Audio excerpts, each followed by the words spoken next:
Greater Noida स्थित प्रमुख super speciality अस्पताल शारदा केयर हेल्थ सिटी ने ग्रेटर नोएडा की 37 वर्षीय महिला प्रीति शर्मा पर एक दुर्लभ और जटिल ड्यूल ट्यूमर सर्जरी सफलतापूर्वक संपन्न की। एंड मेरे नेक में जो था थायराइड ग्लैंड की ट्यूमर था, मतलब काफ़ी साइज में बड़ा था। लंग्स के पास में भी एक ट्यूमर था and I was having a difficulty, मतलब मुझे सांस लेने में काफ़ी ज़्यादा प्रॉब्लम्स थी। एंड आफ्टर सर्जरी मैं फिर यहाँ पर मैं डॉक्टर शारदा केयर में डॉक्टर हेमकांत से आके मैंने मेरे फादर का ट्रीटमेंट था तो मैंने उनसे मिला, मैंने उनको सारी रिपोर्ट्स दिखाई and he was so confident कि नहीं मैं मतलब इजीली आई कैन चीज़ें। मेरे अंदर कुछ चैलेंजेस भी थे कि मतलब शायद मेरा वॉइस में चेंजेस भी आ सकते थे कि वॉइस तो, बट डॉक्टर हेमकांत वर्मा उन्होंने काफ़ी अच्छे से मतलब मेरा सर्जरी किया है एंड विद इन 10 days मैं फिट एंड फाइन। अभी मुझे कोई प्रॉब्लम नहीं है, neither means I am not having a problem in breathing as well. तो I am thankful doctor Hemkant Verma as well as Sharda care hospital who treats me very well. Thank you so much. यही इनकी normal position है, लेकिन ये unique इसीलिए है यहाँ के जगह वो यहाँ पहुंच गए। नंबर 1। दूसरा, विंड पाइप सीधी होती है। यहाँ पे इधर एक ट्यूमर है, नीचे चेस्ट में एक ट्यूमर है, विंड पाइप एस बन गई तो उसको बेहोश करने में भी बहुत दिक्कत और उसको निकालना बहुत ही स्पेशल प्रोसीजर चाहिए। तो एस जो बना वो ट्यूमर की वजह से, ट्यूमर की वजह से। आप देखिए, एक अगर लंबा लाइन है, यहाँ से एक प्रेस कर दे ये मुड़ गया, यहाँ से एक प्रेस कर दे एक ट्यूमर इधर एक ट्यूमर इधर। कितने दिन बाद पेशेंट घर जाए? सर्जिकल ड्यूरेशन मैम हमारा 3 आवर्स था, इंक्लूडिंग नेक एंड चेस्ट वाला पार्ट। एंड ऑपरेशन के बाद 4th डे हमने डिस्चार्ज किया पेशेंट को। उसके बाद कोई प्रिकॉशन? कोई प्रिकॉशन नहीं मैम। नेक्स्ट डे सर्जरी के नेक्स्ट डे से ही हमने पेशेंट को नॉर्मल ओरल डाइट पे थी पेशेंट एंड इंजेक्टेबल्स हमने इंजेक्शंस जो होते हैं 2 दिन बाद हमने बंद कर दिए थे, टैबलेट्स पे थी। एंड 4th डे हमने जब डिस्चार्ज किया तो इनकी ड्रेन्स वगैरह जो हम डालते हैं सर्जरी के बाद, कुछ पाइप्स डालते हैं टिश्यू फ्लूइड ड्रेन करने के लिए, तो वो हमने निकाल के इनको भेजा था। ड्रेन हमने रखे थे, this was the reason for extend 4 days से, otherwise she was asymptomatic from second day of surgery. वो पेशेंट को रिलीव हो गया। सांस लेने की दिक्कत थी, उसमें पेशेंट का रिलीफ हो गया। वॉइस चेंजेस आने लग गए थे, उससे पेशेंट का डिस्टर्ब हो गया। और एक बियॉन्ड एक्सपेक्टेशन एक इधर पे ट्यूमर बैठा हुआ था, वो भी निकल गया। एंड ऑल 3 घंटे में इन्होंने इसको कर भी दिया। पेशेंट एकदम ठीक ठाक हो गया। ऑल्दो ये कैंसर नहीं था बट ये ट्यूमर था और ट्यूमर के कारण ये सारा प्रेशर इफेक्ट था।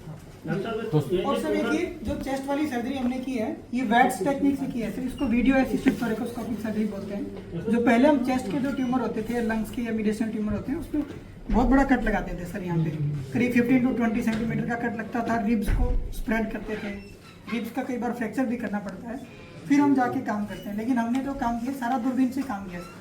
जैसे पित्त की थैली के ऑपरेशन वगैरह आप देखे होंगे, छोटे छोटे का ये ट्यूमर है हमारा। यहाँ पे एक फ्रेनिक नर्व है, नर्व जो हमारे सांस को कंट्रोल करती है, ब्रीदिंग को। ये जो हार्ट के ऊपर की जो मेन नस है जिससे सारा ब्लड पूरी बॉडी का हार्ट के अंदर ड्रेन करता है, ये ट्यूमर हमारा, ये जो ब्लू कलर में आप देख रहे हो ये वेन है सर, जो पूरी ऊपर की बॉडी का ब्लड लेके हार्ट के अंदर एंटर करती है। और ये ट्यूमर वेन के पीछे है और यहाँ पे एक व्हाइट कलर का तार भी आपको दिख रहा होगा, ये नर्व है जो हमारे राइट साइड के लंग की मूवमेंट को कंट्रोल, फ्रेनिक नर्व पे। तो हमने फ्रेनिक नर्व उस नर्व को भी बचाया जो ब्रीदिंग कंट्रोल करती है, प्लस उस नस को भी बताया जो पूरा ऊपर का हार्ट की तरफ ब्लड लेके आती है, अपर हाफ ऑफ बॉडी का ब्लड हार्ट के अंदर ड्रेन करती है। और जो विंड पाइप है वो इस खून की नस के पीछे होती है बिल्कुल। तो हम नस को बचाते गए, उसके पीछे पीछे अंदर घुसते गए, वहाँ से ट्यूमर लेके आए निकाल के। तो इस तरह की सर्जरी थी। इसमें हमने स्पेशल इंस्ट्रूमेंट्स यूज़ करते हैं सर, ये थंडर बीट बोलते हैं इसको। ये एनर्जी रिसोर्सेज हैं, ये ब्लीडिंग को कंट्रोल करते हैं, टिश्यू को डाइसेक्शन का काम करते हैं। तो हमारे ओटी के अंदर जो हाई एंड मशीन्स, जो इंस्ट्रूमेंट्स होने चाहिए ऐसी सर्जरीज के लिए, ये अजाइगस वेन है सर, ये वाली ब्लू कलर में, ये सुपीरियर वेना केवा में खुल रही है। तो जो ट्यूमर था खून की नसों के बीच में फंसा हुआ था, कई सारी खून की बड़ी जो नसें होती हैं, अजाइगस वेन, सुपीरियर वेना केवा, यहाँ पे सबक्लेवियन आर्टरी एंड वेन है सर इधर। तो ये फ्रेनिक नर्व है सर, आप बीच में व्हाइट कलर देख रहे होंगे यहाँ पे ना, दिस इज व्हाइट, ये फ्रेनिक नर्व है। रेट्रोकेवल, अब हम सुपीरियर वेना केवा के पीछे जो खून की बड़ी नस है उसके पीछे अपनी स्पेस बना रहे हैं धीरे धीरे नसों। वैसे साइज क्या था दोनों? ये सर अराउंड 4.5 सेंटीमीटर का सेट है और दूसरा 11 सेंटीमीटर वाले का होगा अराउंड 600-700 ग्राम होगा और इसका होगा सर करीब मुझे लगता है 150-200 ग्राम। तन्मय रॉय हूँ। मैं तो प्लास्टिक सर्जन हूँ, बट मैं इस हॉस्पिटल का मेडिकल डायरेक्टर भी हूँ। और ये हैं हमारे डॉक्टर साहब, he is the onco surgeon, he is the person जिन्होंने ये ऑपरेशन करा, इस doctor Hemkant Verma. He is a surgical oncologist, young surgical oncologist with extraordinary capabilities. Surgery में कितनी चुनौतियों का सामना करना पड़ा आपको? चुनौतियां मैम काफ़ी थी इसके अंदर। जो मेन को चुनौती थी वो जो चेस्ट के अंदर जो ट्यूमर था, जो कि हार्ट और खून की नसों के पास में और विंड पाइप के पास में था, उसके आसपास बहुत वाइटल स्ट्रक्चर जैसे कि हमारी वॉइस कंट्रोल करने वाली नर्व थी, ब्रीदिंग को कंट्रोल करने वाली थी, अपर पार्ट ऑफ बॉडी का जो सारा ब्लड जो आने वाला था वो खून की नस मेन जो उसके साथ चिपकी हुई थी। तो risk of bleeding and voice और इनकी विंड पाइप की इंजरी, जो 3 वाइटल स्ट्रक्चर जो थी उनके were at risk during this surgery.